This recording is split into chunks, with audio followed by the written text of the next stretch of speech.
So Asscasters, I know this is going back a little bit, but it was a pretty well seen game where the Raiders played the Patriots, and the Raiders had got up to a first half lead. Carlos was fairly silent and drunk for the first half, and then the Patriots made an amazing comeback, and Carlos was the loudest person in row 248. And then the people around me were like, there was a lady behind us that all of a sudden was a Patriots fan. I'm like, did you change shirts or something? Because I looked around and there was nobody. And then like people down there, like to our right, were Patriots fans. I'm like, where did you come from? Now Carlos was Boston, probably. Carlos was very lucky. I hope so. I don't know if that game was technically a sellout, but there were quite a few people there. Now Carlos got very lucky. The people in front of us, directly in front of us, left. That's what happened. Why was that lucky for Carlos? Well, I wouldn't have fell if they fucking would have been there. Somebody would have caught me. Carlos, You still would have fallen. You just would have fallen into people. Carlos, in his jubilation of celebrating this comeback, somehow lost his balance through the process and went head first into the row ahead. Here's what happened. So we're in our row, and the people in front of us left. So then there was people like that came down, and they were just celebrating. And this guy looks at me, and he's like, "I got you a beer," and I was like, "I'm coming to get that beer." And then the people in front were gone, so I tried to step into the chair, and then my foot went through the chair, and then I lost my balance.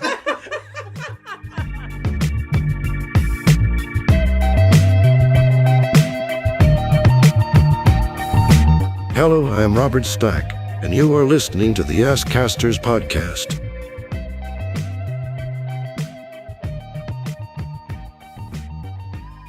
Asscasters episode 26, the post-Vegas trip edition. We have 3 Asscasters here today, 2 of which went to Vegas to share some amazing stories. Also, we have had quite a bit happen since the last time that we had a podcast. This is our first podcast of the year. Since the last one, we have had World Cup madness, college football bowl madness, NFL craziness. We've got all types of stuff that we're going to get into today. Happy birthday, Tiger Woods. Tiger Woods turns 47, and if we get to it, we've got some amazing Tiger Woods stats.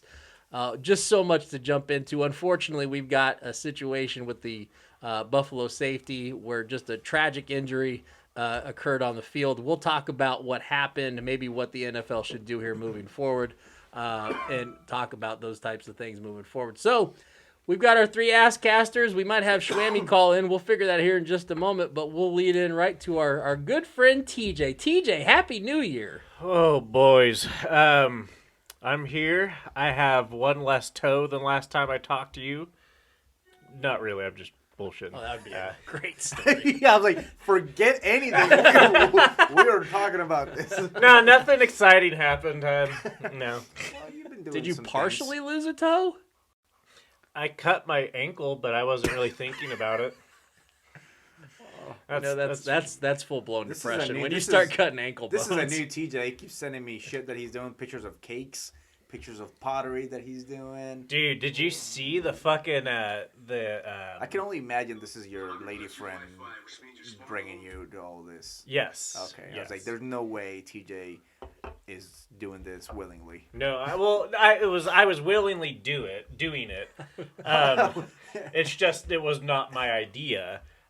But it was fun. I gotta make a Sasquatch coffee mug. I'm intrigued. Yeah, I gotta paint it and have you drink out of it yet?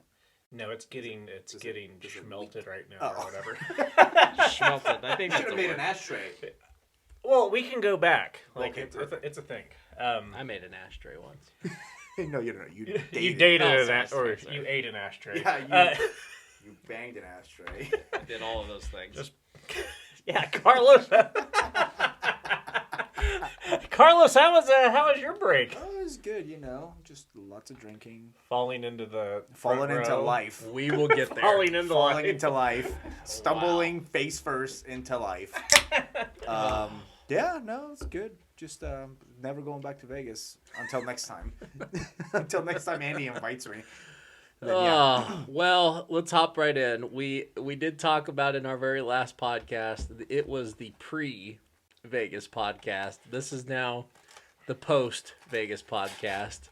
Again, podcasters, Asscasters, Carlos and I went out just before Christmas to our second hometown, if not our first hometown by now, of Las Vegas, and got into all the ridiculousness that we normally would, including watching one of the most ridiculous ends to a football game ever. We watched the Raiders at Allegiant Stadium be the beneficiary of one of the worst laterals to end a game ever, and Carlos fell into the row in front of us. That wasn't even a fucking lateral. I don't even know what the fuck that was. What was it? It wasn't a lateral. What was going on, Patriots fan? You're asking the wrong fucking person. I don't know what that was, but they fucking keep trying all these dumbass fucking plays that literally cost us 2 games. I'm not saying we would have won the 2 games, but definitely fucking gave them away. So, interesting. Literally on that last one. Yeah, that was Like, bad. just- And then the fucking Cincy game fucking fumbled at the 6-yard line because See you in Pittsburgh. Can't wait. God damn it. The guy kept trying to get another yard, and then he fumbled it away with our playoff hopes and dreams. So, Asscasters, I know this is going back a little bit, but it was a pretty well seen game where the Raiders played the Patriots, and the Raiders had got up to a first half lead. Carlos was fairly silent and drunk for the first half, and then the Patriots made an amazing comeback, and Carlos was the loudest person in row 248. And then the people around me were like, there was a lady behind us that all of a sudden was a Patriots fan. I'm like, did you change shirts or something? Because I looked around and there was nobody. And then like people down there, like to our right, were Patriots fans. I'm like, where did you come from? Now Carlos was Boston, probably. Carlos was very lucky. I hope so. I don't know if that game was technically a sellout, but there were quite a few people there. Now Carlos got very lucky. The people in front of us, directly in front of us, left. That's what happened. Why was that lucky for Carlos? Well, I wouldn't have fell if they fucking would have been there. Somebody would have caught me. Carlos You still would have fallen. You just would have fallen into people. Carlos in his jubilation of celebrating this comeback somehow lost his balance through the process and went head first into the row ahead. Here's what happened. So we're in our row, and the people in front of us left. So then there was people like that came down, and they were just celebrating. And this guy looks at me, and he's like, "I got you a beer," and I was like, "I'm coming to get that beer." And then the people in front were gone, so I tried to step into the chair, and then my foot went through the chair, and then I lost my balance. But hey, you know what? I was surprised. No bruising. Nothing broken. That was impressive. Yeah. Carlos went Padded chairs, eh? No, concrete. No, he landed in front of the chair. I think I caught myself, like my arm, because I was like halfway on the chair, halfway on the whatever concrete pad. And then, Concrete pad, eh? That's what you can call it, concrete. I'm just, I'm here for the show. But, yeah. I think the walk back was more interesting than the game. I bailed on you guys. Oh, yeah, you're like, I'm Ubering.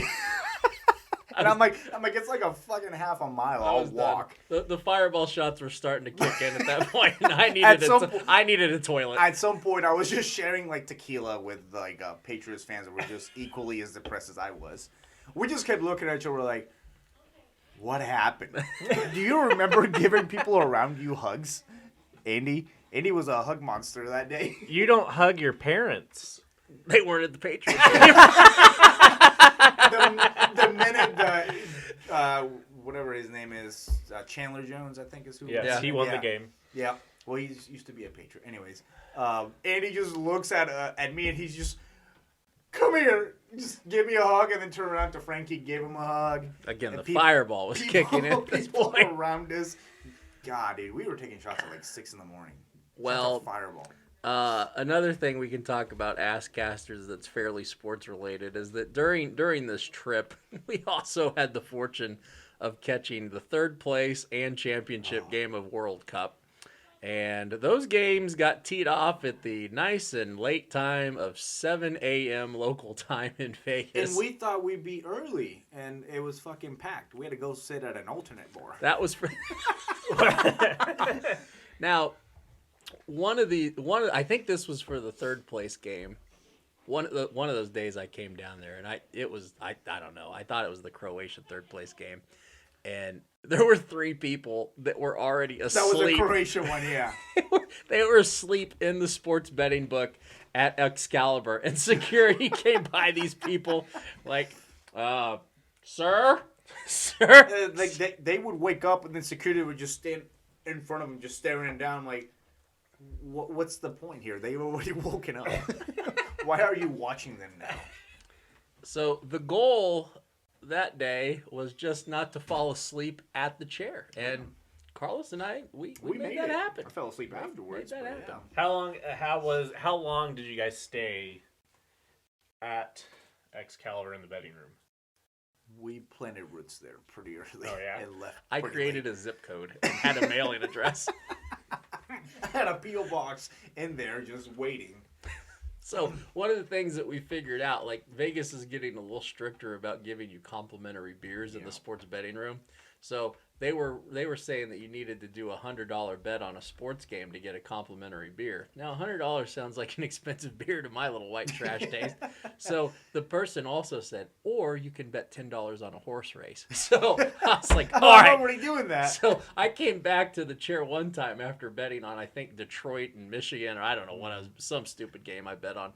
But I came back with a horse race ticket, and Carlos was like, oh, you bet on a horse? And I was like, yep, I know nothing about this horse. I bet on a Bud Light. I just bought a $10 Bud Light. They gave me complimentary drinks when I went to place the bet, and then when I went to cash out, because I just placed bets for Andy and I, so they were like, oh, $140 bet. I'm like, well, it's 70-70, but you don't need to know that. And then we lost it. Dang Vikings. Carlos like, they're both me, but I'm just double-sided at the moment. I need two $70 tickets. So, anyway, that was some of the Vegas match. I think the other thing that we need to mention from the Vegas trip is the juggler. Oh, God, yes. Billy. Millie. Millie Vanilli, the juggler. Yeah. That dude was awesome. That was incredible. So, we got in his cab, who I was like, well, this is just going to be another cab ride, you know? And then... Were you like, tuned in that this might be different because he was wearing a cowboy hat? I didn't even notice the cowboy hat. How do you not notice the I cowboy was just hat? happy he was wearing clothes. And I'm asking this for the Asscasters. I saw him on the Snapchat. He was a white 60-year-old bearded man, yeah? No, he didn't have a beard. He had long hair. Oh, he didn't? Yeah, Okay. he didn't have a beard. Yeah, Trichotillomania does that. Yeah, damn Timmy. But yeah, so we get in, and I usually like to ride in the front. He says, I don't want to fucking sit back there and have to scoot around with the for cab people. driver? Yeah, but I don't want to have to scoot in and fucking scoot out. So I have my own window. You got a window seat in a cab, right? Yeah, hell yeah. Pay for those, babies. So we get in, anyways. Uber X that shit! We sit down, and the guy looks at me, and he goes, your name is Jimmy? And then he looks at Frankie, and he goes, your name's Frankie. And I'm like, well, that's convenient, because that is his name. And then he looks at all of us, and we're like, oh, okay. And then he takes his phone, and he goes, I know what you guys want. And I'm like, what do we want? You want? Go ahead. Please, I'm intrigued. And then he just starts blasting Mexican music. Just blasting Mexican music down the strip. Oh. It was great. I was like, this is slightly racist, Did but I'm okay you with didn't it. request, or no one in the car requested it? He just started playing it. Wow. So anyways, we're doing all that. You know. That's really racist. Singing. I don't fucking care. Whatever. He's playing the music I wanted. And I didn't have to request it. It was great. Call it racist. I call it good service. Just 25 pesos. Yeah. I should have. Be like, I'm going to tip you in Colombian pesos. Anyways, so we get to the Stratosphere because that's where the show was. The stand-up show, whatever. And he's like, okay, don't get out of the car yet. And at this point, I'm like, I will fucking go to war for you. Like, just tell me what to do and I'll do that. And he's like, I got a surprise for you guys. And I'm like, yay. So get out of the car and he's in the back just juggling bowling pins.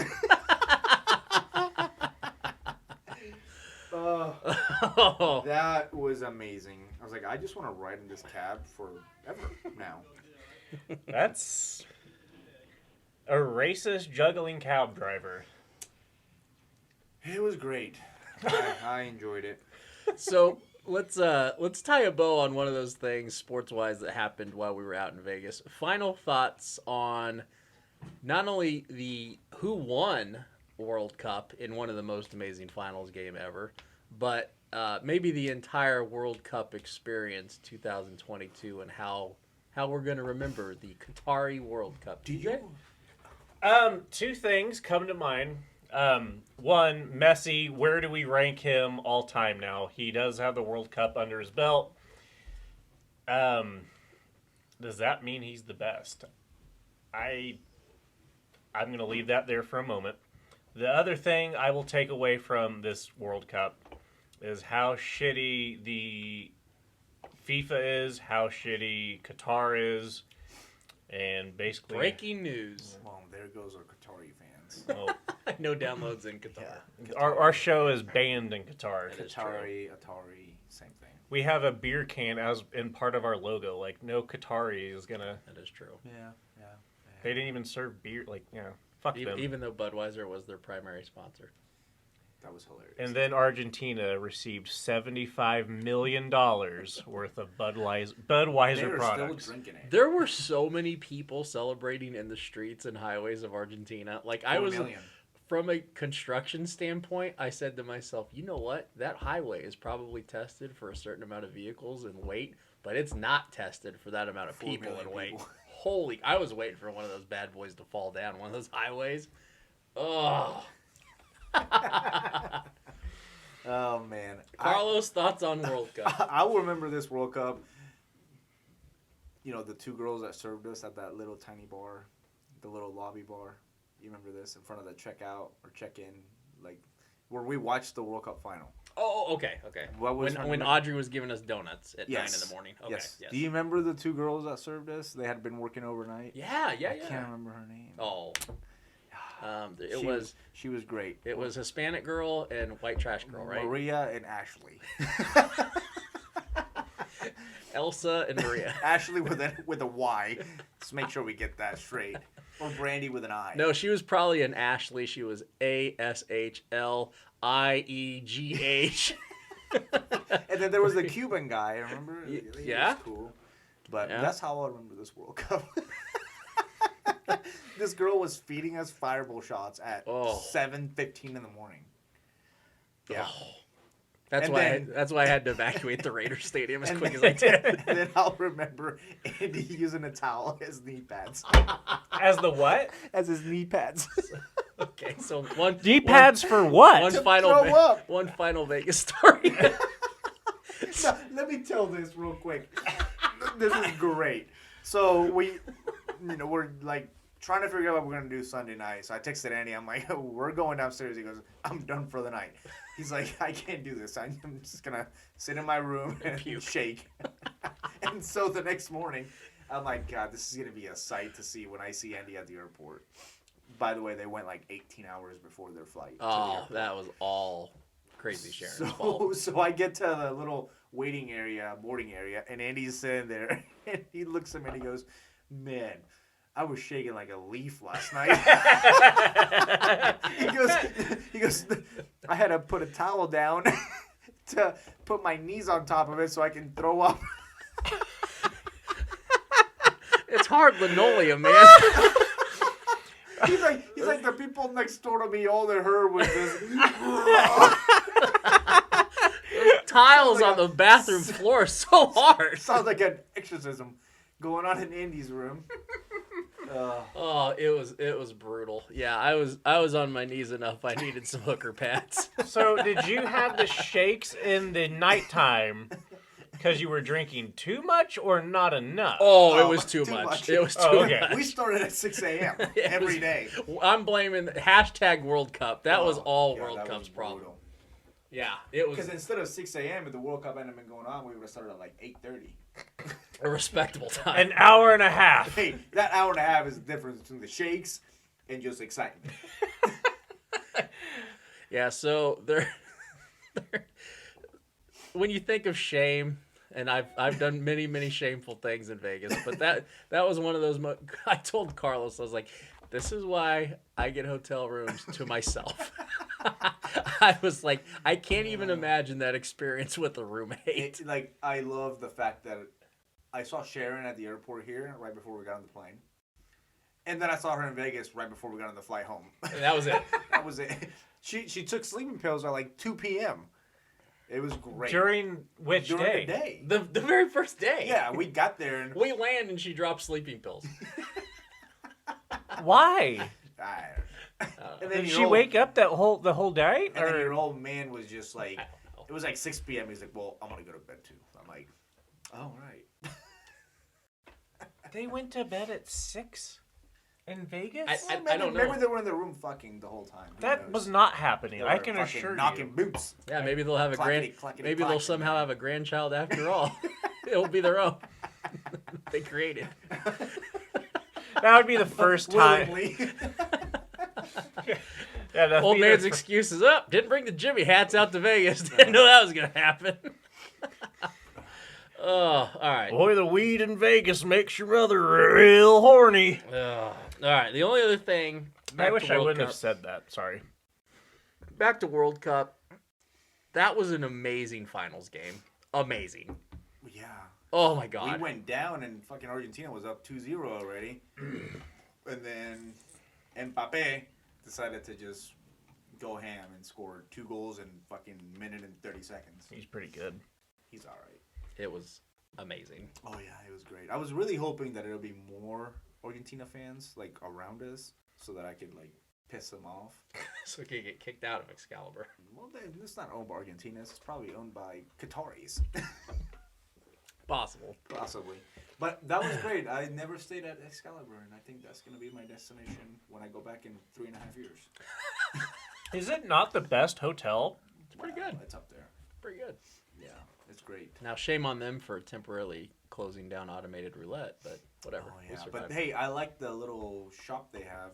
It was great. Just went in there and grabbed, like, 2 big old Bud Lights, and then they gave us, like, free shit. I'm like, cool. I'll take it. And there was a guy at the very front making margaritas and went to get one, and he poured, like, half the fucking bottle of tequila into, like, 4 margaritas. I was like, you are going to kill us. That sir. is a good man. Yeah, I was like, sir, this is irresponsible. Take double. I'll take a double.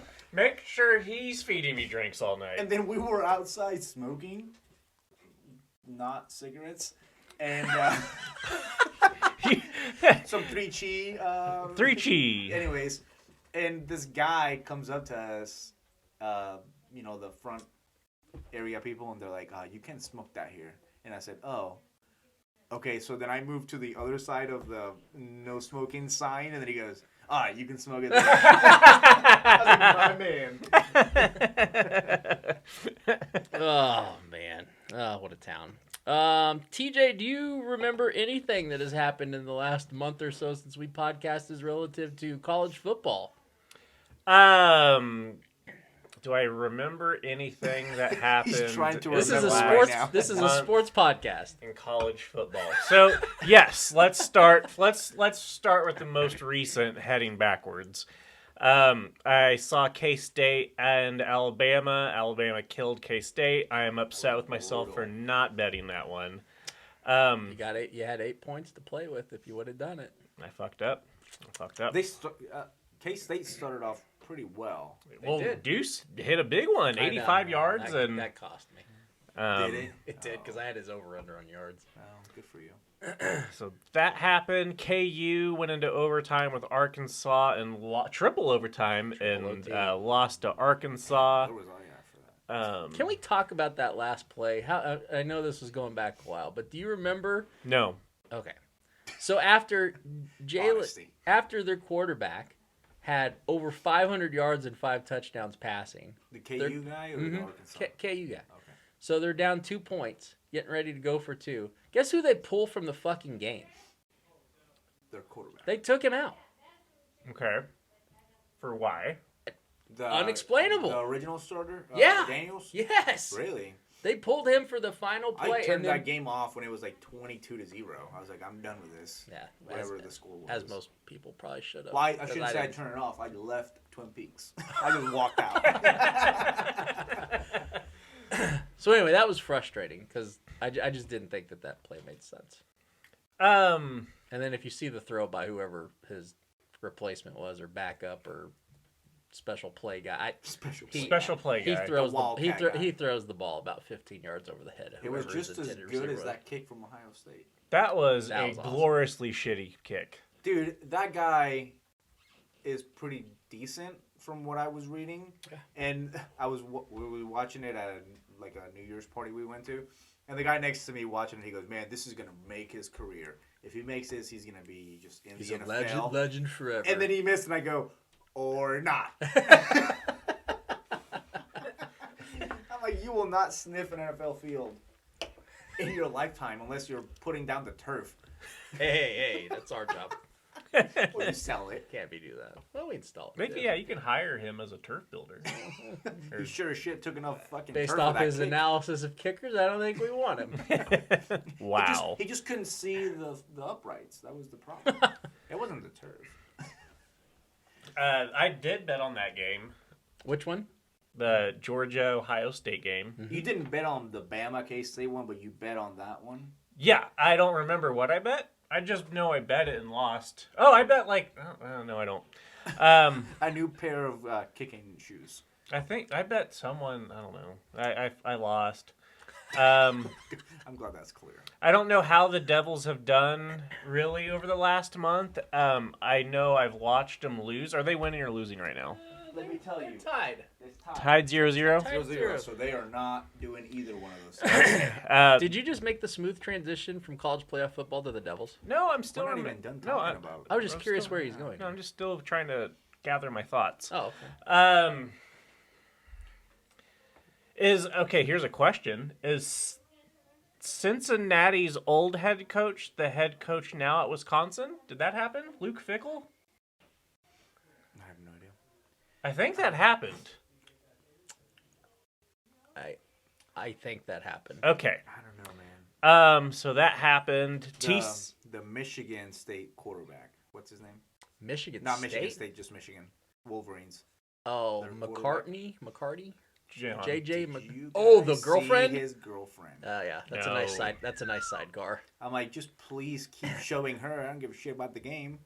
She was great. She was in that threshold of AJ. Was it AJ AJ McCarron? McCarron. Yeah. Oh, when old fucking Musburger was perving out, like, oh, that's what you get when you're the starting quarterback of Alabama.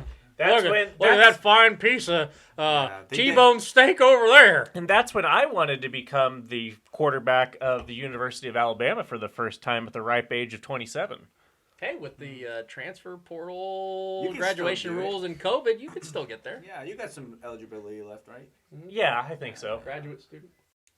Yeah. Grad If you start school working out graduate. today and really work hard at it, you will be able to play as the quarterback of Alabama on NCAA video games. All right, well, I just need to enroll somewhere for a doctorate, and Hey, I'll have my I eligibility. would put your body up against Mac Jones' body any day of the week. I'd love to see you get tackled by. Oh, I won't get tackled. I won't get tackled. You're gonna be like the Michael Vick experience, where they have you connected to something and then you move around. He's just gonna have this rule, like when he thinks he's getting pressure, he just spikes the ball. Yep. And And then I'll have the helmet. I'll have the helmet Go still, time out as soon as you get tackled. and I'll wear it out into parties and be like, "Hey, I'm the quarterback of the University of Alabama," and they're like, "Well, who's that?" Watching the University of Alabama, I'll be like, That's "Turn my the girl backup. off, baby." That's my backup.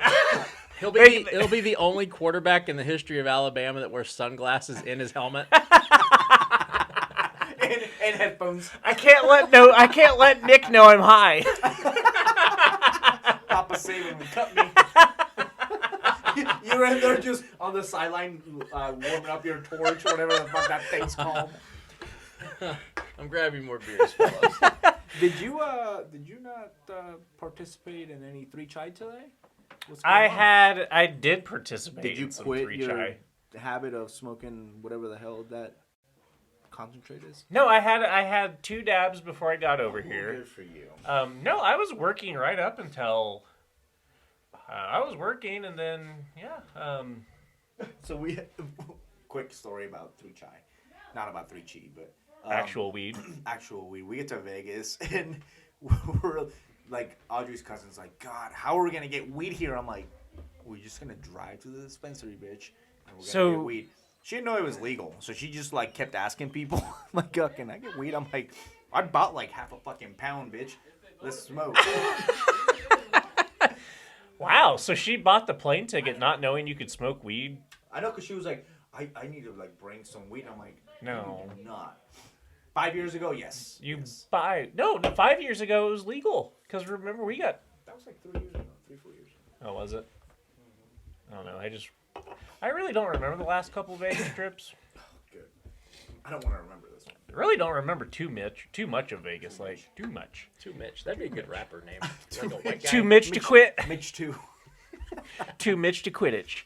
That was the dumbest thing I've said. No, you said some dumb shit before. TCU.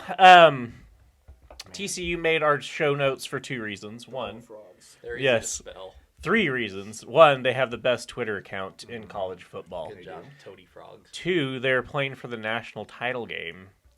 And 3, here is the 2 nuggets of facts of TCU I learned today. All right. 1, they were picked to finish 7th in the Big 12 before the season started. And then we look at the transfer portal and see how many motherfuckers they got off of it. How many motherfuckers did they get? A lot. And like thinking of USC and what they've just done with Caleb Williams, Notre Dame just cherry-picked the quarterback from Wake Forest out of the transfer portal. My question to you... I thought they got... Okay, continue. We'll get back there. Who do you think they get? I thought they got Buffalo's quarterback. They might, but they also got Wake Forest. He just transferred through the transfer portal. Okay. I don't know about Buffalo, but... so my question to both of you would be, how important... Is the transfer portal ultimately going to become more important than recruiting in general? It could be half and half. I don't know. I mean, to like the top teams, I think the top teams are recruiting. They're not, the recruiting they're doing is not for like the upcoming season. I think they're recruiting like 2 years in the future, because they're recruiting fucking kids like pretty early on, right? Like as sophomores maybe. Oh, so you got to think. They're recruiting like in 8th grade for you the got 4 to and 5 think star that guys. I think the transfer portal is more so for. Of course, you're gonna have. I think like the kids out of Alabama, they're not gonna be getting much from the transfer portal. I think they're gonna be getting out. So. Well, if you're a 5-star kid sitting behind a starting quarterback who's also a 5-star, and you can go play at a USC with Lincoln Riley or whoever it is, why do you not make that jump?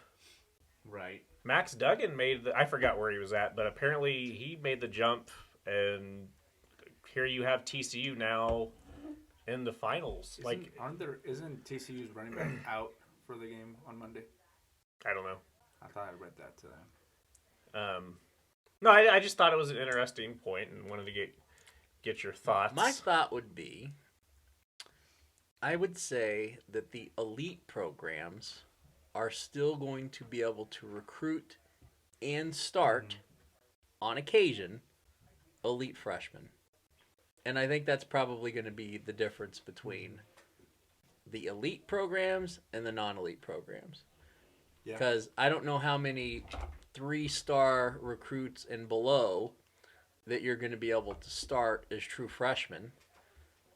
Whereas the elite programs, if they get a guy that's good enough, hashtag Trevor Lawrence when he got recruited into Clemson, even though he didn't start like right out of the gate, but he got there.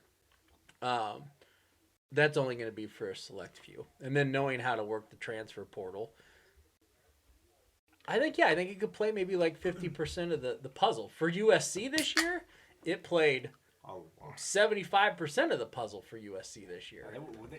They won 3 games last year. 4, but yeah. And are you suggesting that TCU, maybe the transfer portal contributed maybe more than 50% of their success, more than recruiting? Well, I mean, and I have a feeling that this was in passing today as I was trying to catch up on shit. But I think a large percent of their yardage in the receiver game came from the transfer portal.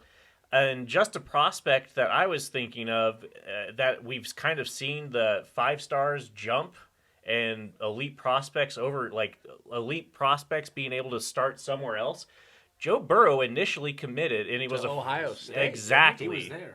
He was there, didn't get the start, and then he wound up in LSU. Was he a 5-star? He was a 4-star, Yeah.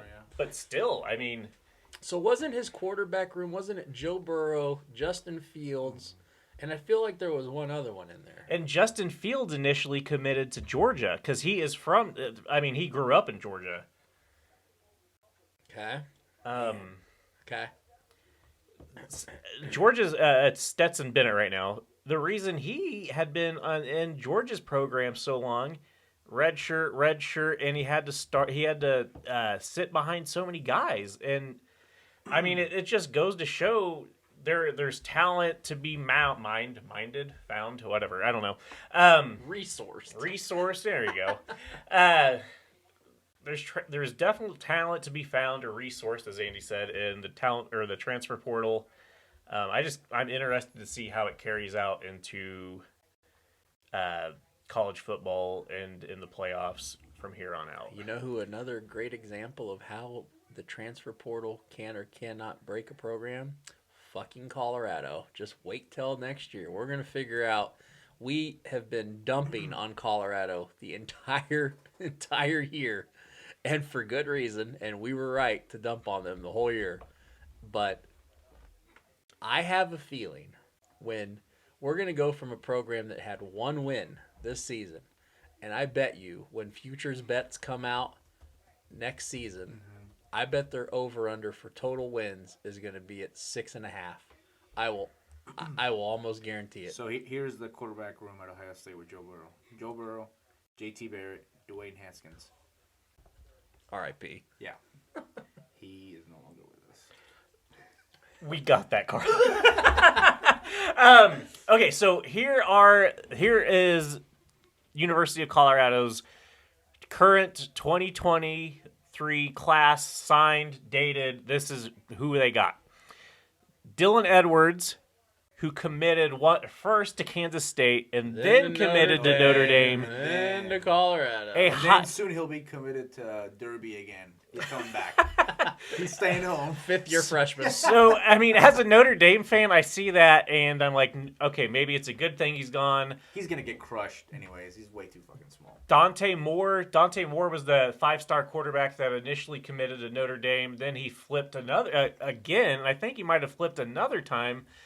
So with Notre Dame losing those 2, I'm not really too upset. I hate that commit. Like, it's just stupid. I know that drives you nuts. Yeah. It's like just fucking I think you sign. went to an entire hour rant on that in a previous podcast. Which one? How they commit. Like, I hate it. Just don't commit. If you're unsure, then just look at your options and fucking sign. Okay. Anyways. Omarion Miller, wide receiver, 4-star. Omarion, he's a good dancer. Adam Hopkins, 4-star recruit. Morgan Pearson, a friend from high school, also a 3-star recruit. Tage McCoy, 3-star. So they start to drop off, but they did get a couple 4-star recruits. 1, 2, 3. Just off Dion getting there. His name's Prime. Coach Prime. Optimus Prime. Okay, so one bet I'm not. Okay, so we had so much success. Did we all make money here in Colorado? Yes. Yep. Did you get in on that one? Okay.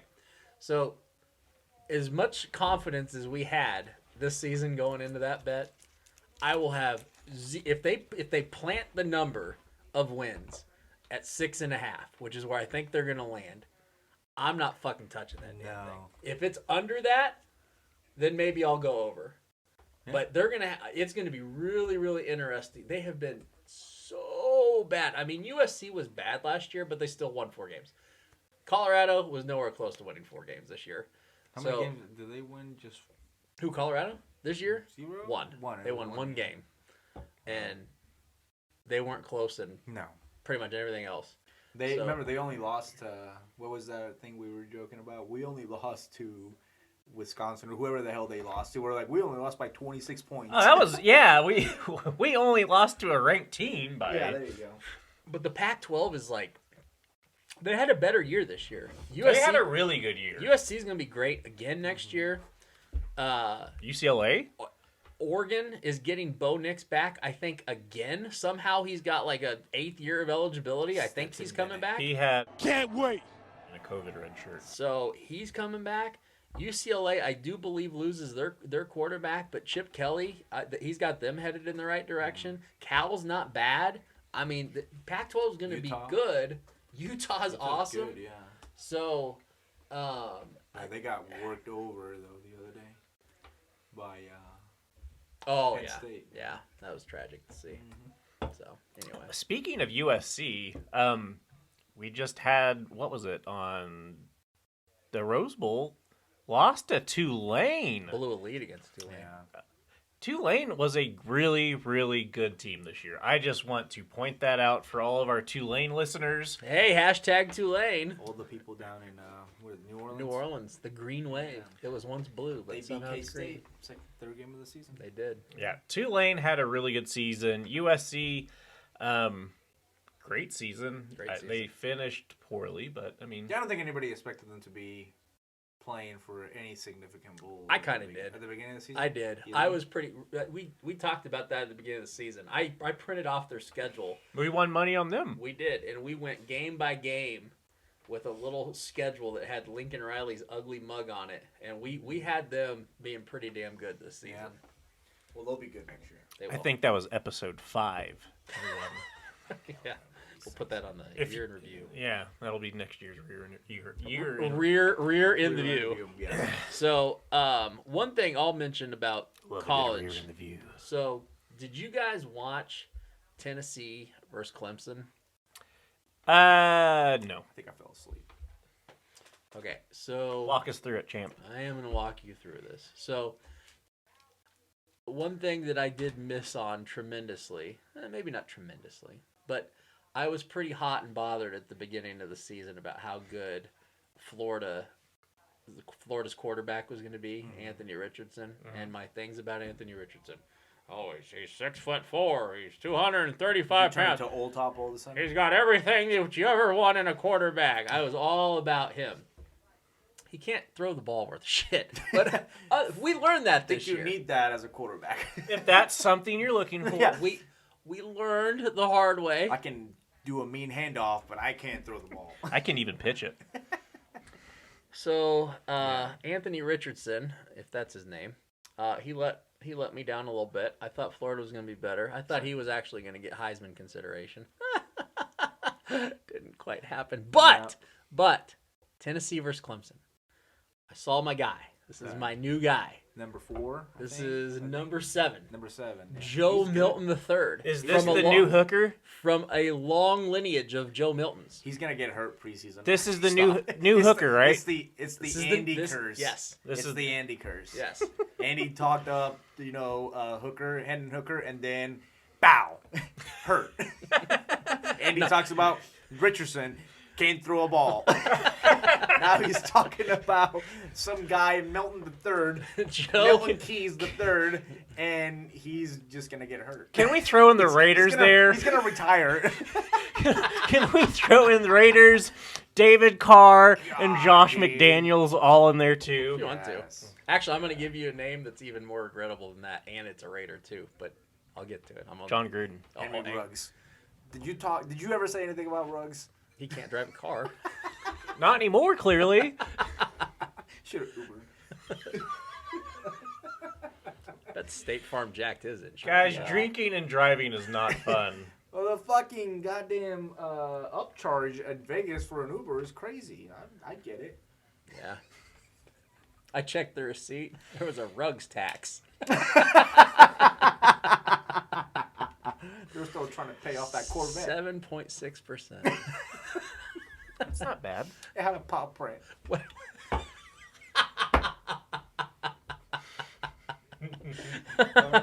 Well, I wonder if there's a girl like a basic bitch mom in Alabama who has like the little pictures of her kids and family, but they have like the Alabama team, and then they have Henry Ruggs, and he's just X'd out. And he's wearing a neck brace. Bone Rugs in Harmony. Wow. Joe Milton III. Is going to retire before the season begins. Take out an insurance He's- policy, big boy. He's even got more of the intangibles. 6'5", 245 from Pahokee, Florida. This guy, now I mentioned I was going to say a Raider's name that's more regrettable. He throws the ball farther than Jamarcus Russell. On his knees. And trust me, as a guy that got a towel in his bathroom knees. in Vegas, I know. Can you imagine what Andy's tryout would be if he was a quarterback? Like, Andy, how far can you throw the ball? Give me a towel. Oh, you gonna dry the ball? No. Knee pads. This is all for my form, coach. I just want to prove how I've practiced this over and over again. When you dry heave, it's pretty repetitive, so I've done this quite a few times. I bred my butter and expel my stomach butter all with this one move. So my homie Joe, we're friends now. We got like You're gonna fucking set the curse on him. You should not talk about him anymore. You guys can bet the under next year all you want, but my man can throw the ball. He threw some balls in this Clemson game. Yeah, impressive. Like he doesn't even have to he didn't have to put his arm all the way back. Is that the same game that they said Peyton Manning won the national championship in? Yes, 1998? that is the same game. Even though he was gone by even though 1997. T. Martin did that. Yep. Yes, that was nicely T. done. Martin was part of the Brady Six. Just Wow. These cool are great fact for the great day. nuggets of knowledge. Yes. Who the fuck cares? He's the That was good nugget. he's the wide receiver coach at University of Kentucky. Who's this? T. Martin, the guy that won the national championship with Tennessee. Oh. He was part of the Brady Six. Who's the Brady Six? Documentary about Tom Brady getting drafted. God damn, dude. Oh, the six quarterbacks. I can't fucking even with this guy. I'm going back to Vegas. I've got one more thing about Joe Milton III. He's got three brothers. His head barely fits in the helmet, just like Cam Newton. So when you see him next season, and you're Ripping like, his shirt off, yes, Superman. yes, and you're gonna know that his entire college was paid for by his daddy, Joe Milton Jr. John Milton the first. My daddy. So anyway, just keep your eyes on him. Pronounced Poppy. I felt good enough about what I saw from homie Joe. I think I'll probably. Who's he gonna be throwing the ball to? I don't care because Josh Heupel's the coach. I don't think it matters. Josh Heupel's gonna catch some balls, one-handed. I don't think we want him out there. No, Josh has been eating some comfort food down there. In you Tennessee. can't catch the football when you have 2 bottles of Jameson in each hand. You just sure can't. You can. That's a trait Hey, you've you gotta attempted develop. that before, haven't you? Back in your fun times. I could do it though. I was good enough with 2 Jamesons in my hand that catching a ball was no thing. God, you were a Jameson fucking whore, weren't you? Were you there when he ran the stupid Cupid Yes, 2K? we were there 'cause we and were we drinking froze our too. balls off Yes. at fucking. We filled that thing up with. And your backpack Guinness. was full of Guinness. Guinness, yeah, and then I had a couple shots of the whole Jameson there. And we And were you got taking- beat to the finish line by a poodle. You know what? I think it was a greyhound. It was not a greyhound. I know a couple of greyhounds that could beat him. You know what? Can't wait. And at 53 minutes and 46 seconds, the cut was made. You were right on 53 minutes. I know my timing. I've done this before. What was I justifying or defending myself You were against? you thought Ibby got beat by was somehow got beat gonna by a fuck with your Greyhound. personal life. I just remember the looks we were getting because they were like, "Oh, which one is yours?" We're like, "The one with the backpack drinking Guinness." The one that has ours. suds, the one that has suds flying out of his backpack. Why did you have to do that? What I bet lost did a you bet lose? with Andy, and I forgot what the bet was. He lost the bet. Good. I don't remember what it was. I was worried that you Hey. did that willingly. I could have easily parked my car at the 1 mile mark and just left that bitch, but I didn't. Did you drive that day? Yeah, I did. God, what a day. Yeah, I was there. I did it. All right. One quick gambling note on college football, and then we can move on. So during the Georgia-Ohio State game, so I had money on Ohio State to cover. No, excuse me. I had money on Ohio State to win straight up because I had been ahead on some other bets. So I bet Ohio State plus 166 to win that game, which was looking very good, very good. And then I think in the fourth quarter, early in the fourth or late in the third, Georgia's driving, and Ohio State's up 14. It appears that Georgia has gone for it on fourth down and missed, and they went to commercial, and I went to go live bet that thing immediately. I was like, oh, $55 on whatever the hell the live spread was, and then I felt really great, and then they come back from commercial, they're like, well, they decided to review this play, and that was officially called a first down. And You should I'm have like, called. oh. You should have called Caesar's Palace and be like, "Can you review my bet real quick?" Well, here's what I did. I just You had your bet. the bet was already made, so I just bet the other side of it. Get your money back. I'm getting a lot of players' points from FanDuel by doing this, but yeah, basically I hedged a bet within 30 seconds of making it. It was pretty pathetic. That's your record, right? That's the quickest you've hedged a bet? Probably not. Pretty sure he's bet a bet and then turn around. Oh, never mind. That was a mistake. What do you mean Cat Newton's not a starter anymore in this league? What do you mean Slump Buster's not racing today? What was it? Chuck Norris's dog. What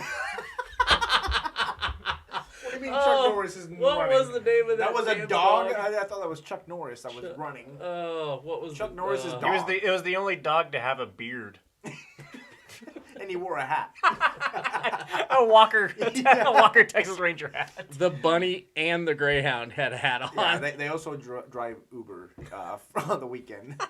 Play Mexican music down the strip. With a juggling taxi driver. TJ, are you going to eat Pedro?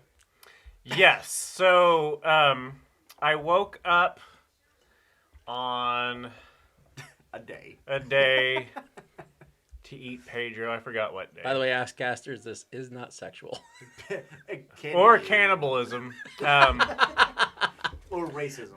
I almost ate him, and then I saw that it was going to take, I forgot that it takes 8 hours to cook him.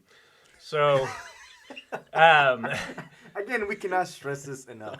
Pedro is a plant. and the person I was going to eat Pedro with didn't trust the 30-minute method of preparation. So you can't microwave it? No, you You can't. can't nuke him. No. No, he Who are you doesn't. going to eat Pedro with? Javier. I don't know who Javier is. I do. Yeah. Is it the one you've been making potted plants with? Yes. Mucho potted plants. The one you've been knocking boots with? Yes, Javier. We're all inclusive. It's fun. Yeah, we We decided. accept you as who you are. I know, I appreciate it.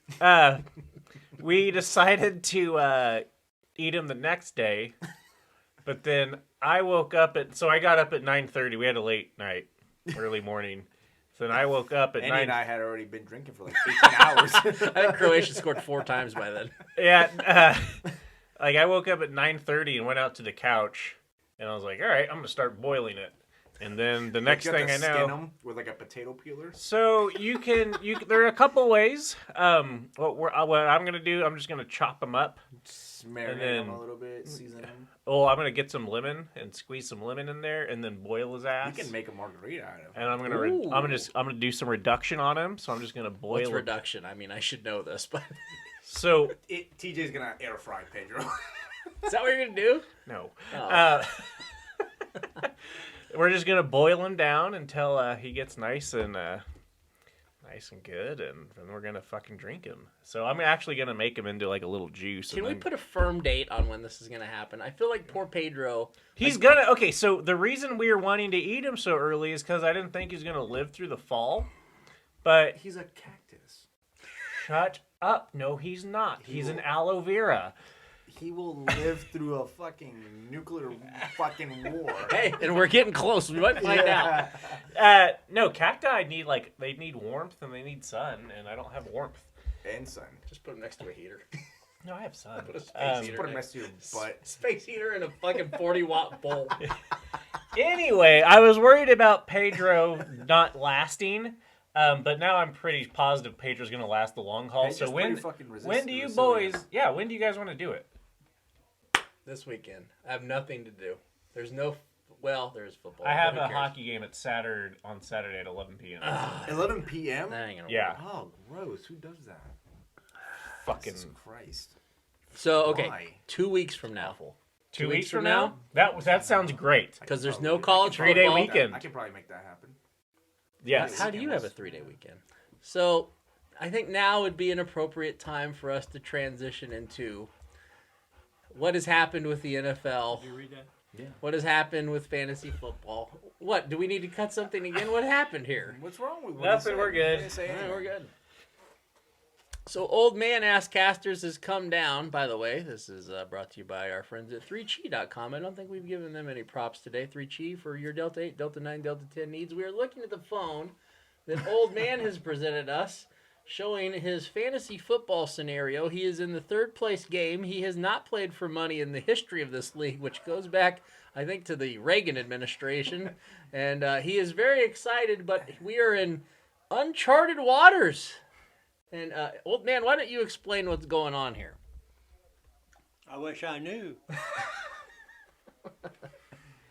So, fantasy football players that are in your third place or championship games, we're in quite the pickle, aren't we? TJ, you are in a championship game. Would you like to elaborate on your situation and what should the fantasy football world and the NFL do in this super simple situation that they have in front of them right now? So this decision can easily be made if everyone would just look to the Yahoo Fantasy League ID number 5734567, which features myself, Can you Scrodito text- Crunch. Can you text us that later? It'll be on the show description on Thursday. So if NFL Roger Goodell owners, if you could check out that particular game and see that I am down 30, or I have some room to make up, but I still have 2 players to go, Josh Allen and Joe Mixon. So I just want to win. So if you could just resume this game or just let me win. That would be cool. Either way, we're cool.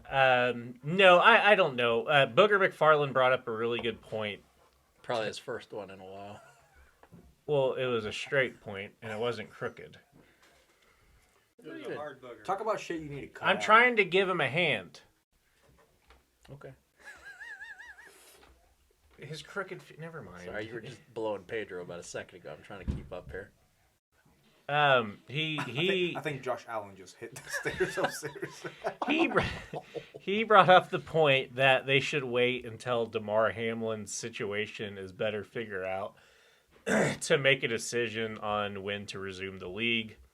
I know that's not going to The happen. game, not the league. No, he said the league. Well, they're playing this weekend. He said We the. can't I'm just telling you what Booger McFarland said. He said they should wait we should wait off to put on any games until the league sees what Damar Hamlin's situation is going forward.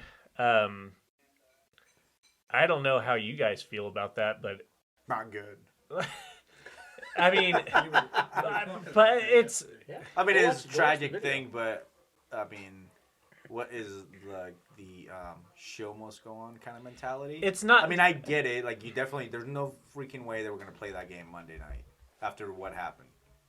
But and yeah, justifiably, like, don't fucking play after somebody just pretty much had to get CPR done. But then this weekend, I mean, I think you play. So with Buffalo and Cincinnati, do you make them play? No. Okay. Well, yeah, you do. You like the games for this weekend? Okay. Yeah, make you them do. play? Yeah, for sure. Andy? I initially didn't give a shit about this, and then the more I thought about this, I started getting really pissed off. I don't want that Buffalo game played again.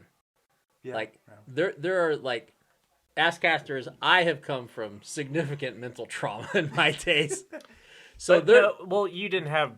Let's be just clear. You didn't have a traumatic brain injury or anything like that. No, but I've had traumatic trauma, situations. yeah, trauma. that lead to issues similar to PTSD. It's like that They're- one they're- time he tore his Achilles. All over again.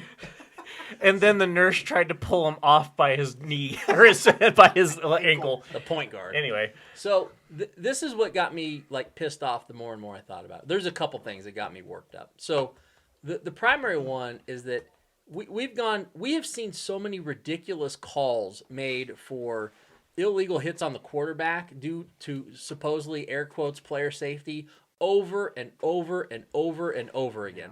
They bang that drum continuously. And we've done this for years where we keep getting shitty calls where quarterbacks don't get touched and the league comes back, oh, that's what they needed to do. That's the letter of the law. That's player safety. If they truly believe in player safety, this game will not be replayed between Buffalo and Cincinnati because there are players on that field, I guarantee you, that went through a certain amount, and it hadn't been diagnosed yet, but I promise you it happened. The crazy thing is that that field has seen pretty big injuries. I'll get there. but you're talking about the PTSD from Yeah. just witnessing the event, not as far as brain injury. So I apologize for earlier. Yeah, so a couple things we got going on. So PTSD is like for sure going to happen to a certain extent with some of these players. So, and what happens with PTSD? People get triggered on events that remind them of their initial trauma. So what in the fuck do you think is going to happen when they line up Buffalo and the Bengals in a week to 2 weeks from now to try to get this game played? No, they won't play this game, but they definitely should just play their respective game for the upcoming weekend. I'm okay with that. Yeah. And I think that's what's going to happen. Chalk it up to. I mean, you can chalk it up to just a tie, or no. I don't know what you do. I'm fine. I am perfectly fine with that. Because the the Bills are playing for a number 1 seed here. So I mean, how do you? So win How do you do percentage. that? It's Win- simple. win percentage, It's yeah. simple. Yeah. It's win percentage. Andy, I'm with you. I don't think, I agree with Booger McFarland to a further extent. I don't think the NFL should play at least another game. I don't think they should play the week 18 right now. They should put off a week just to. I mean, in what other profession would you witness and have the rest of the nation witness someone literally losing their Did heartbeat? you not fucking watch the Euros? With Okay, so Christian Eriksen, but they let me- carried him off but the let me- field, and they were like, okay, But we'll let me just get to the fucking rest play. of my point, though. Like, what other profession besides professional sports do you witness someone literally die on the field? Temporarily, yes, but he literally lost his heartbeat, Yeah. collapsed on the floor, and then your employer expects you to come back the next week doing the same thing without having any. But it wasn't Any- okay. I get what you're saying, but it wasn't. I shouldn't say it wasn't. I don't think it was a football related. Like, I don't think him maybe getting hit. I think that was gonna happen to him regardless. He could have been on the sideline, and that probably was gonna happen to him. So from somebody outside, I get it. Like, if I'm a teammate, if I'm your teammate and you fall down and something bad happens to you, yeah, of course, I'm going to be thinking about that shit all the time. And the minute I get hit, I'm just going to be worried. But I don't think it was the hit. I think that was going to happen to him regardless of where he was. Because they were even saying, I mean, silver lining here is It happened to him at the best fucking possible But I don't. place. Right, but That I don't. shit would have happened to him in It's his not apartment. it's not the hit that anyone's discussing. It's the fact that you witnessed and people witnessed one of their coworkers literally die on the field and be resuscitated, and expecting them to show back up a week later. Like, you have to. And I mean, in my profession, I've had multiple colleagues, and I've had multiple clients die. Yeah. It's just the field I work in. Yeah. And I've never once gone back to work the next day and not had some type of social work or some type of therapy be offered immediately. I've never had that. I mean, they're walking through to play this weekend. And I think they will. Oh, they will, 100%. The NFL is not going to not. There's play too week much 18. money. There's too much Exactly. money, and that's what's Too much fucked up about sponsor, it. But Too much shit going on. But I think to the point Andy's making, all this fucking hot air about player safety, and you have, I mean, it's not just the NFL. Let's be fucking honest. Let's take a look at everyone who's advertising with the NFL, and when those games are aired, and put it on their shoulders too. I mean, if the NFL really was concerned with safety, why in the fuck did we at week 17? Well, here's the other thing that I mentioned. This had me bent out of shape for a couple of reasons. Joe Buck did not invent the statement that the players have been given 5 minutes to warm up and come back on the field. That came. Joe Burrow was warming up. No, right? Yes, the players themselves. Buffalo had all 11 people back on the field. But did you also see that they were also packing up their sideline? Yeah. So I get it to a certain extent that players, up until this injury, every single player in the history of time, well, except for maybe one, in the history of the NFL, every time a player's been injured, that game continues to go on. And even in the case 50 years ago when somebody died on the field in the NFL, the game continued as far as I remember. Different time, different place. But Understand. But now where we're at right now, every single one of these players, they're professional athletes. They're conditioned to a certain degree to understand that we come back on the field and play. So I get it to a point, but that does not excuse what Joe Buck said. And this isn't Joe Buck's fault. Somewhere there was information given that led him to make a statement on air that the players were given 5 minutes to warm up because they were expected to come back and play. I think the referee said it to the teams. Well, and then didn't both coaches convene? So here's to my understanding. To my understanding, this is the thing that I don't know.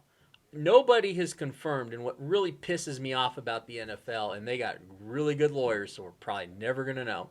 The thing that pisses me off is we're never going to get a true statement from them that they said that they gave directive to restart the game. But what happened, I think, in my opinion, is they gave directive to restart that game. Zach Taylor went right over to the coach of the Bills. He said, "We ain't fucking doing this." And they got the fuck out of there. Yeah. And the NFL had nothing to do about it. Even the NFLPA, the Players Association, were in on the whole discussion.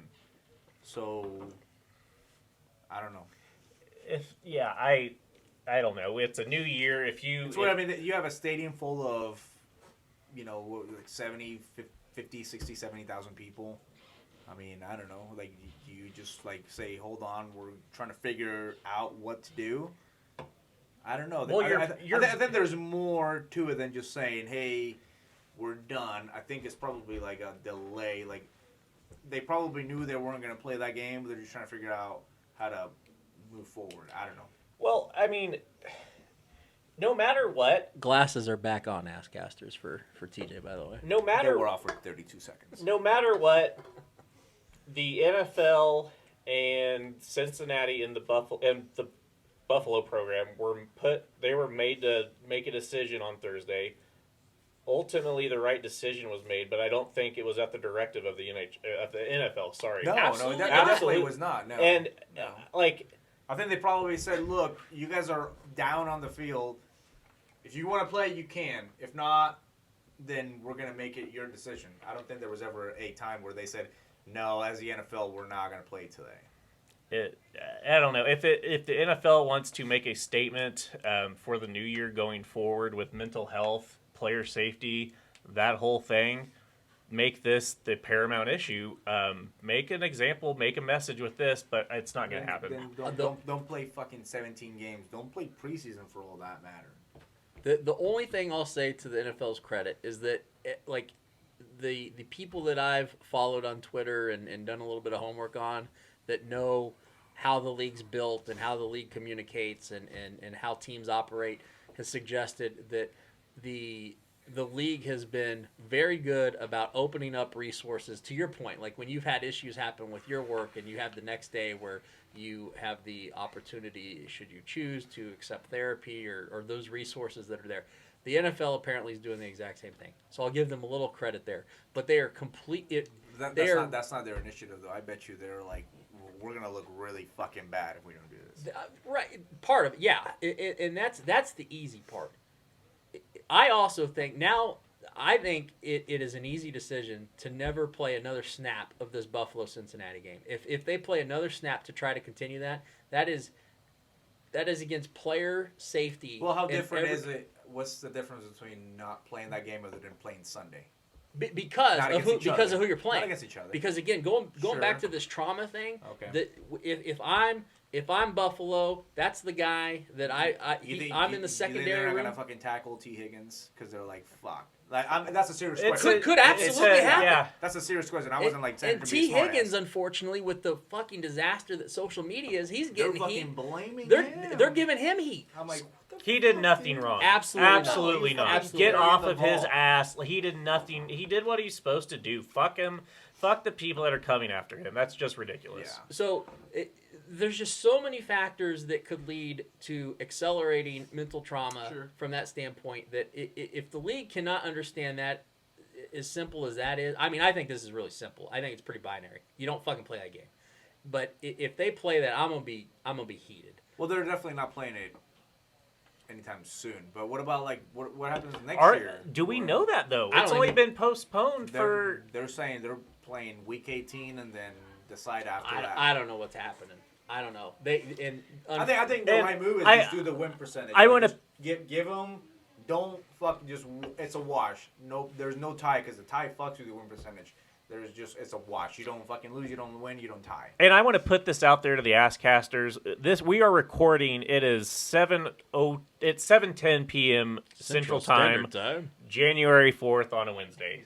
In case anything has changed or has been found not to be true or whatever, whatever's changed depending on when you're listening. I think to the this. only update is that he's only using 50% of oxygen by machines. He's using his. So he's on 50. Okay. Yeah. So because it was 100% and now he's on to 50. To Carlos's point, I'm gonna circle back around on something that he said.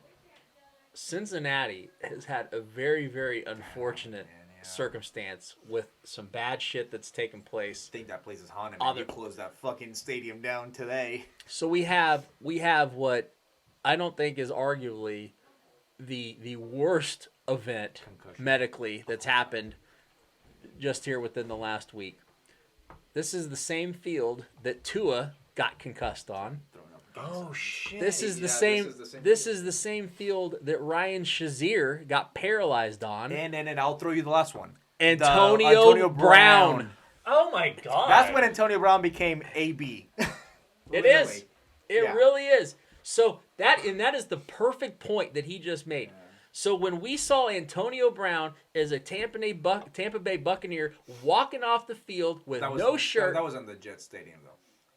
I get it, but when he's acting like that, and people are like, it could have something to do with what has happened with his trauma on the field. If it's about player safety, I mean that is a perfect fucking example. It's wild. I was literally reading that last night. I'm like, no fucking way. The 4 things in recent memory that have been terrible. Shazier was terrible. That was awful. Yeah, I mean he wasn't never knocked out, but. It was fucking bad. And Tua was on just. That was Jesus Christ, yeah. I don't think that. Talk about a guy that should have, like, in my mind, if I'm him, I don't ever want to get hit ever again. Oh, Tua. Tua. Yeah, talk about PTSD. I think They were Miami's- saying there was the gal that is with Colin Cowherd on the Herd, Joy.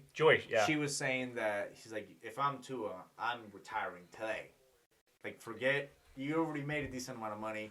Forget any time. But the Dolphins are probably gonna move on from him.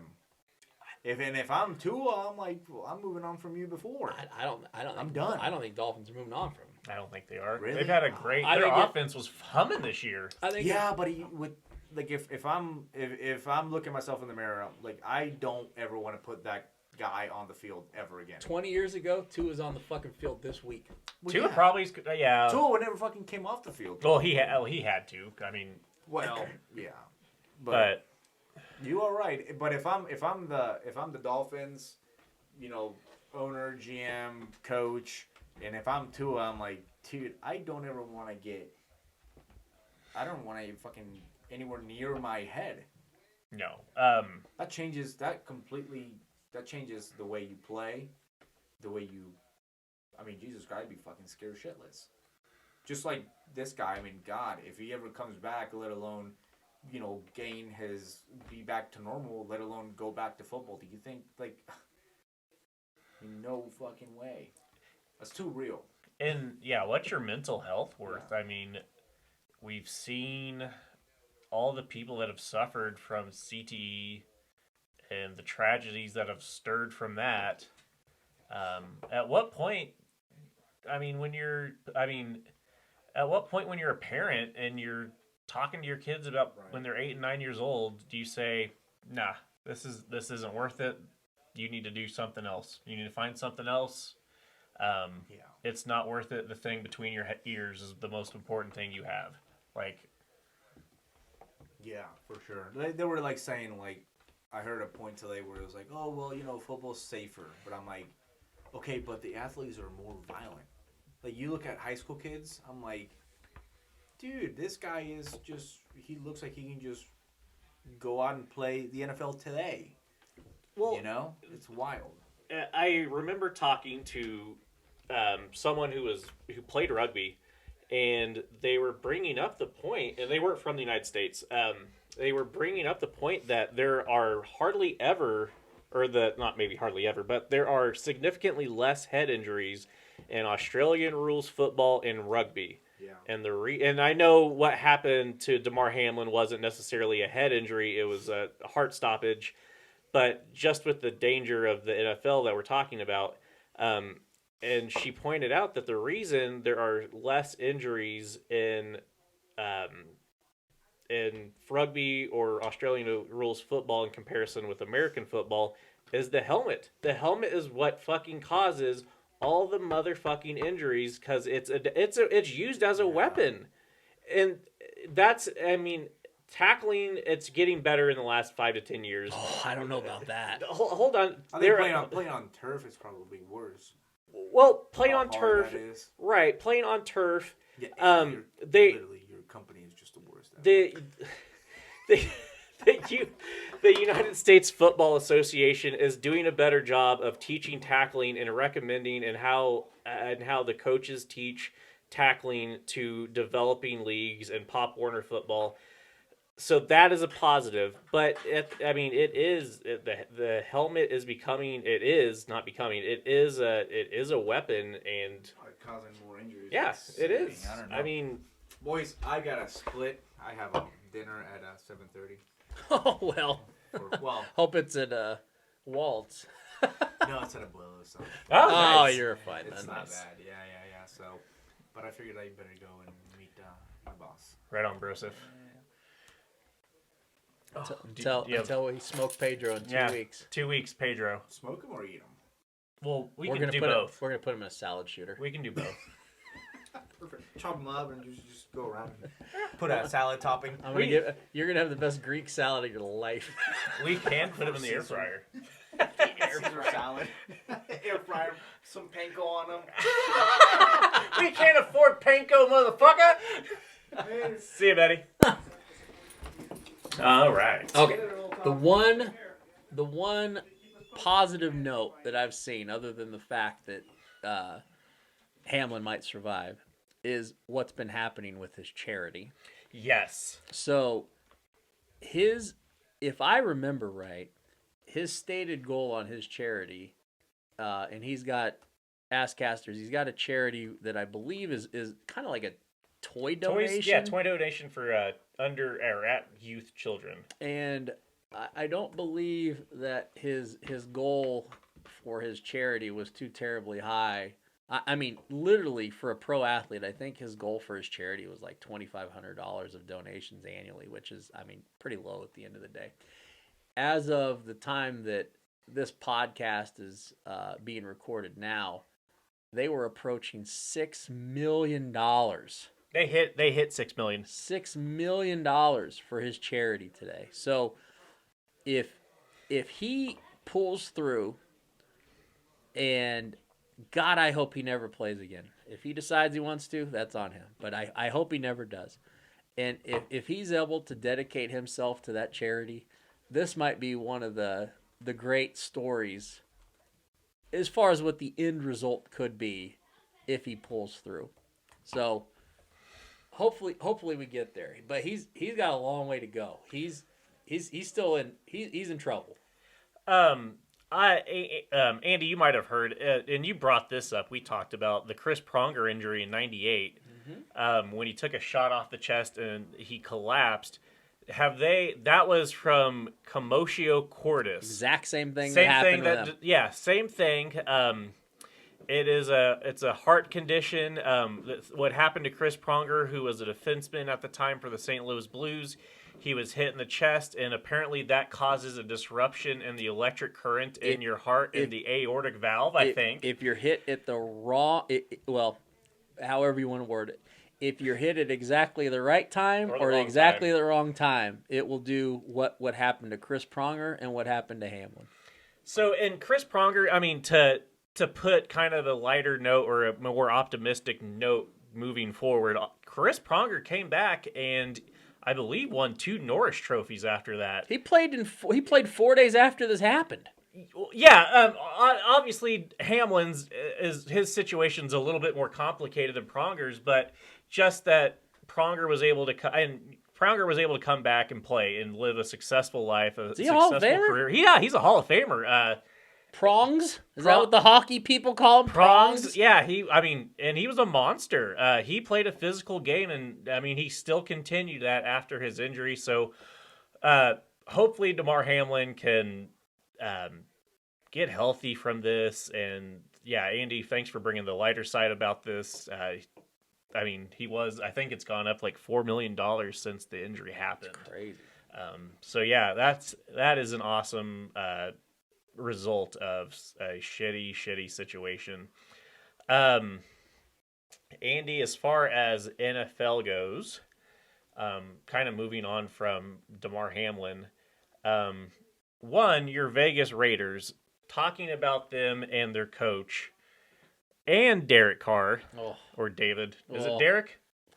David? Well, one of the Carr brothers. David's his brother. Yeah, Derek. Not the Carr brothers like locally in Wichita. Not those Carr brothers. Those Carr brothers. The other Carr brothers.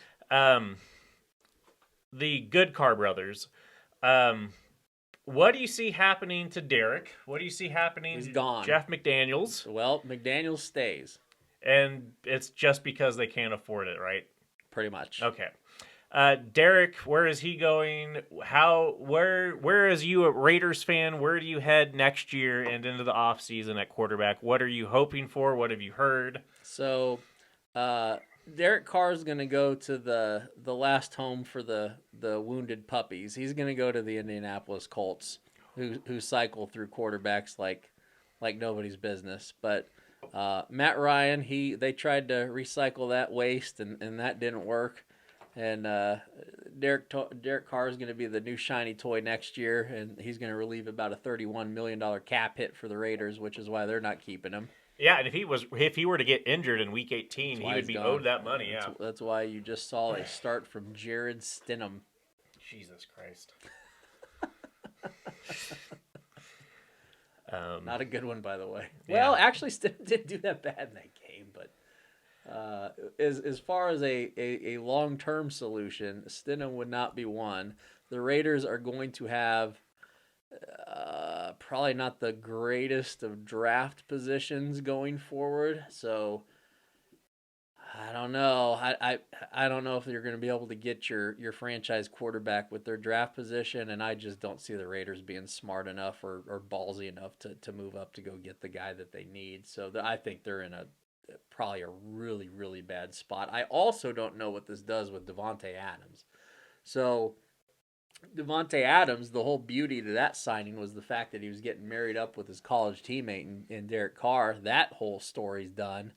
And, I mean, Davante Adams is probably the second best wide receiver in football right now behind Jefferson. And does he really want to waste his time on a project quarterback? I mean, I don't know about that. Josh Jacobs has had some post-game interviews where he's questioning coaching and where he's at, and I don't know. He seems like some uncertainty there. Not a lot of good things happening. As of an hour ago, not even, Davante Adams, quote, "I wouldn't be here if Derek Carr wasn't here, but I still want to be a Raider." Well, that's easy to say. That was courtesy of Pro Football Talk. Thank you, Pro Football Talk. So that's easy to say today, but you come out of the gate 1-4 next year with a quarterback that's not good, and the Chiefs and the Chargers are kicking your ass in the division continuously. I don't know how good that feels. If that win total if it's at 7 or below, I'm betting it. Or not 7 or below. If it's 7 or above, I'm betting the under. They're going to be there. What do you have to look forward to on that team? They're talented. The piece is the quarterback. The piece is but if you don't have a quarterback though, I know. But if they can I'm trying to think what your short term option is from like a veteran quarterback that might be available, and I'm not really seeing any good options. Tom Brady. It's rumored.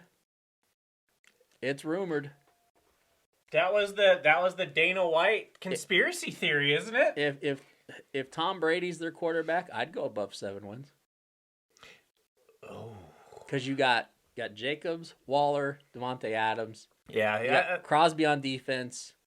I would take it over. I would take that over. You're beating Denver twice in division. There's 2 wins. Denver can't get worse. Denver cannot get worse. They could on defense. Russell cannot get worse. Their defense can get worse. Russell cannot get worse, though. I wouldn't think so. How long is his leash next year? I mean, it's 2 years long. Fuck. It's 2 years long. They have. Here's how fucked they are. They have Walton money, and they don't. And they don't have enough money to get out of that contract. Yeah. But ownership from Denver, Asscasters. We're switching topics a little bit to Denver here, but from what I'm hearing of what's coming out of Denver, they are saying at the ownership level that it is going to be a complete overhaul in Denver.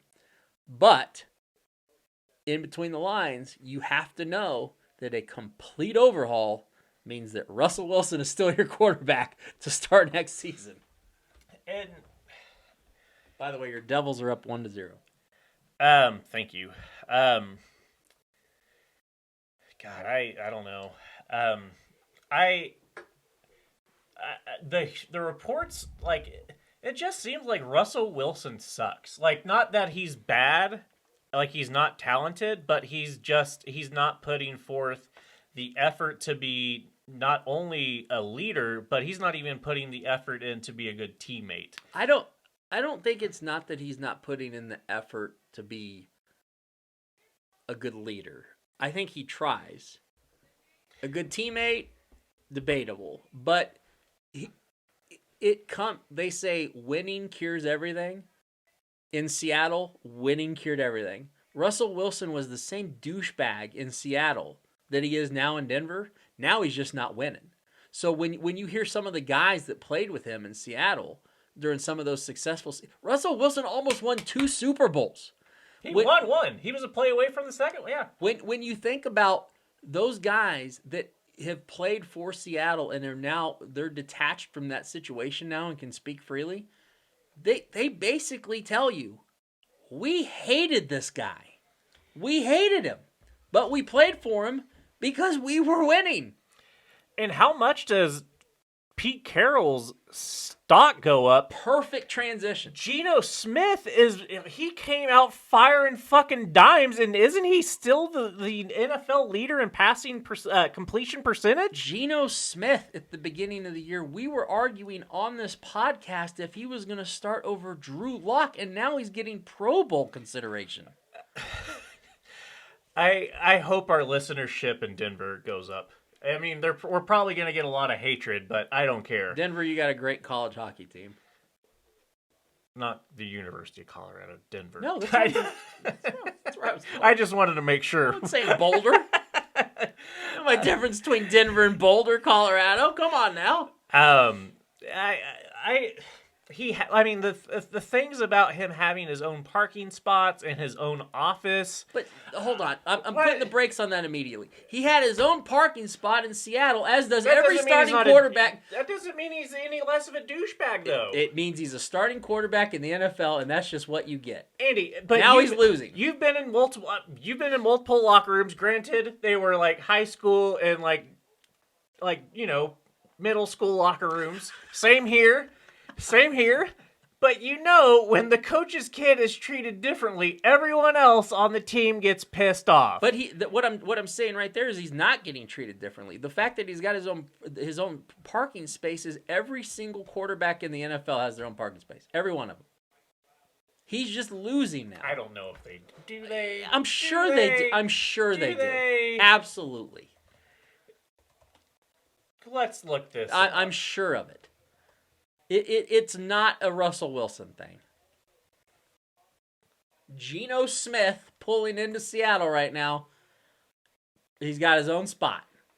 See, I don't believe that. I don't know what you just found on Wikipedia, but I'm going to edit it. Well, this is Golf Digest. Oh, well, that's Bronco players are reportedly furious that Russell Wilson has his own office and private parking spaces. Spaces. Well, that's a big car. Office and spaces? Okay, so no, they're not just pissed off that he has his own office. It's parking spaces. This guy's a fucking douchebag. Okay, now, you didn't start that argument off with spaces. You said space. I apologize. You moved the goalpost on me. Unlike in Scrabble, I do not get full points for adding the S. That is true. No, I hope he fails. I hope he fails. Failing now. I hope he fails even worse. Fuck him.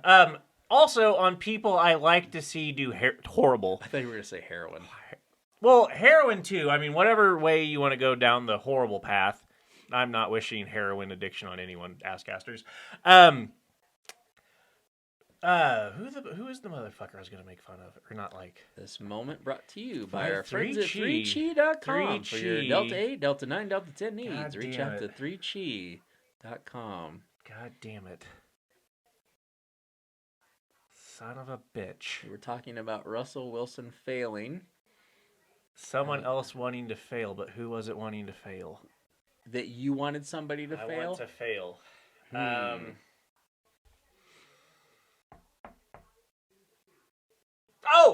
That we like seeing fail. Deshaun Watson. Watson has been fucking garbage in Cleveland. Yep. Fuck him. Not to the same degree, but fuck Russell Wilson. And from a contract standpoint, when we want to talk about fucked, Cleveland is more fucked than Denver is fucked. Because Deshaun Watson's contract is fully guaranteed. Fully guaranteed. And I guess there could be some argument that Deshaun Watson is getting incrementally better, even though he is coming off of about a 2-year hiatus from playing, so maybe that compass is pointed in the right direction. But, I mean, in the words of somebody from Home Alone, woof. Oh, Buzz's girlfriend. Oh. I think it was Mike Lombardi today on the Jim Rome show, maybe, or it was last week. I don't know. It might have not even been the Jim Rome show. But they were talking about Deshaun Watson and how he has been performing terribly. Just not the same dude, not playing with confidence. Yes, he has been on a bit of a break, but glad to see that douchebag's failing at life. Deshaun Watson's QBR at the moment is 36.7. That's a nice $245 million investment. 36.7? 36.7 is his QBR since he returned.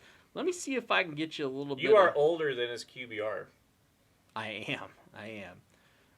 Let's see here. Browns' last couple of games here. Let's see if we can get you. Apologize, Asscasters. I'm trying to look up the schedule for your Cleveland Browns. So, yeah, but since he came back, it was defensive. So, even worse. And that Commanders victory. I'm trying to read between the lines. Was that a Carson Wentz start who has now been benched for the rest of the season again? Because I think Heineke's out. no. So I think they started Wentz, didn't they? Heineke is the backup, I believe, isn't he? And then Well, he was starting because Wentz got hurt. Wentz and then is not dressed for this week.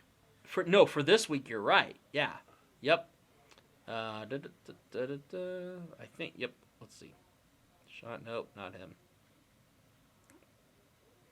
Yep. So Carson Wentz in this game that they lost to Cleveland. Carson Wentz was your starter, and here is why you won't be seeing Carson Wentz he's pissed away his third team. Here's Carson Wentz's numbers: 16 for 28 for 143 yards and 3 picks. And somehow that QBR is about the same as Deshaun Watson's, 36.5 for that game. He's got a 3-interception game that's 36.5 on his QBR, and that's about exactly what Deshaun Watson's QBR is for the entire season. Enjoy that for 5 years, Cleveland. Ouch. Well, in the famous words of our dear friend Shawway, Cleveland gonna Cleveland. Oh, I was going to say sucks to suck. Oh, well, it does suck to suck, and Cleveland gonna Cleveland. Kind of the same thing. Yeah, just awful shit there.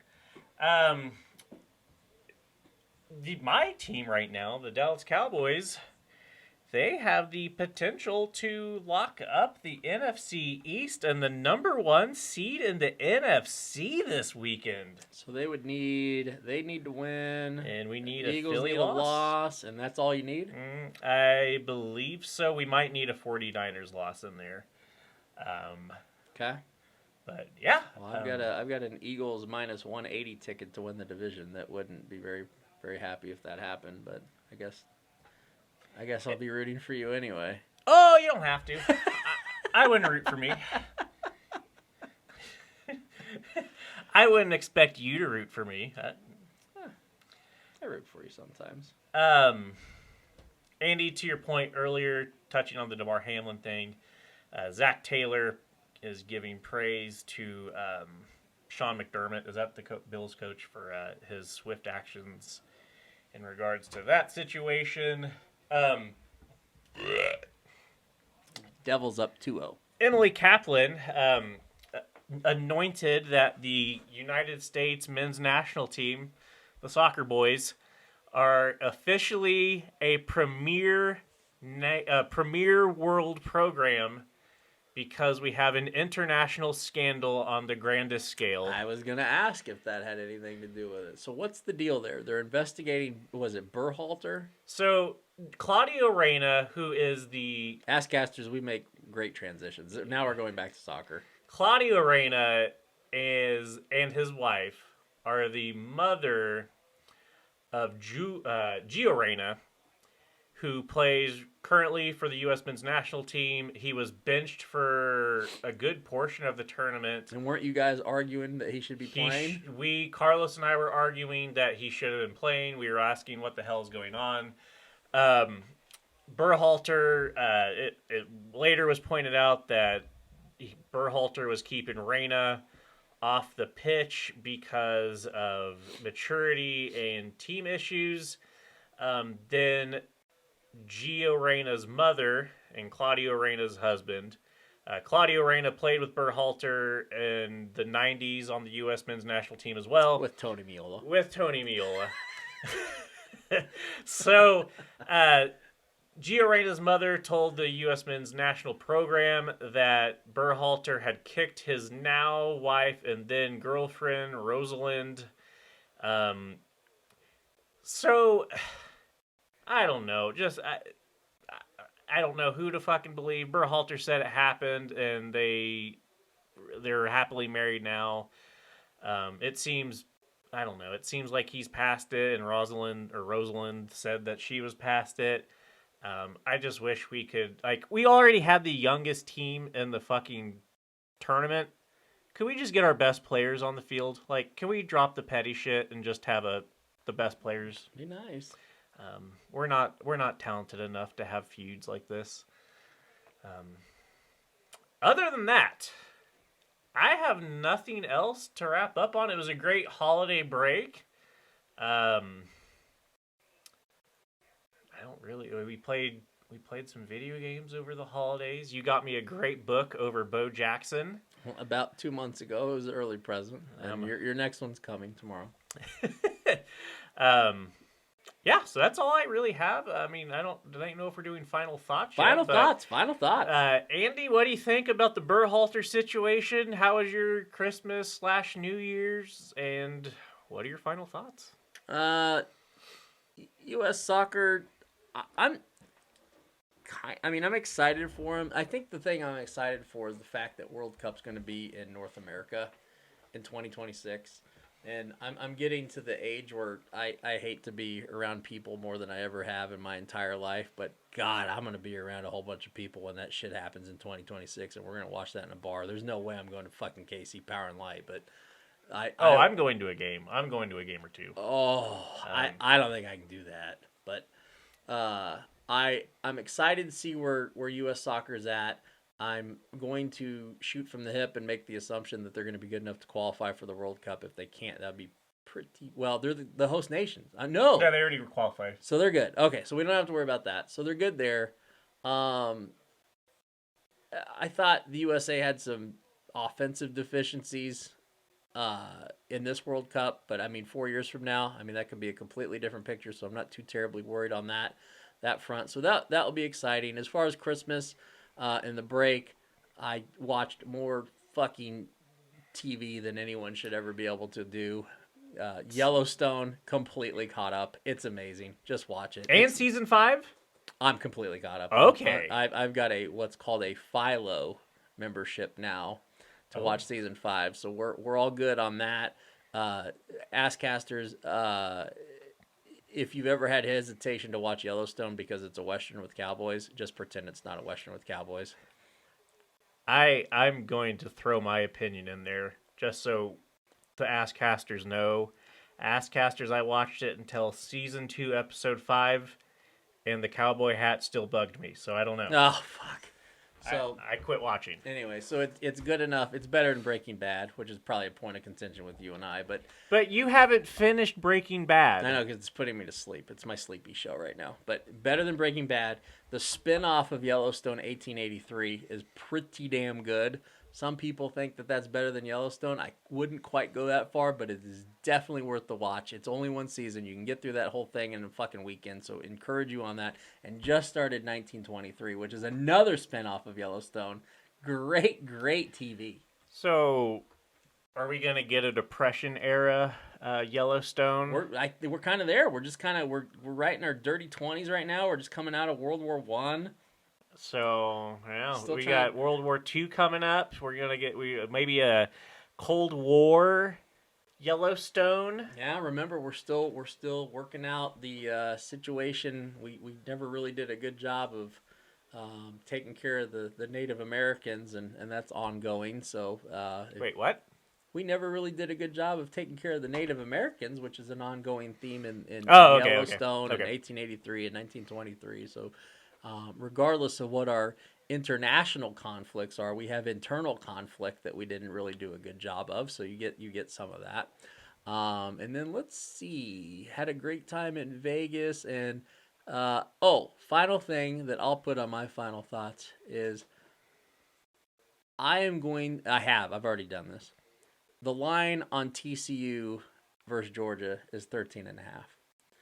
I went ahead and just moved that line to 14.5 for TCU, and I just bet the shit out of it. I mean, TCU has continued to defy public knowledge game after game after game after game. And if you're going to give me 2.5, plus I get more than 2 touchdowns, I'll take it. I'll take it. And I have. I bet on something today, but I forgot what it was. That's just kind of where my betting life has been. I did hit this weekend on something. Sounds exciting. I'm just living just cheer, man. Just cheer on the betting front. On that note, Asscasters, we are happy to be back for the new year. We will be coming at you with a new episode every Thursday until the NFL season is over. Thursdays? Oh, the release date. Yeah, release date for Thursdays. Gotcha. As far as our episodes go, and then probably transitioning closer to summer and NHL playoffs, NBA playoffs, we will move back to our weekend shenanigans where we are much more loose, liquored up, and some of us are enjoying vacation. That's true. So, we have all that and more to be excited about. Andy, do you have anything else for the Asscasters? Asscasters, appreciate your downloads. Thank you, Canada. Bye.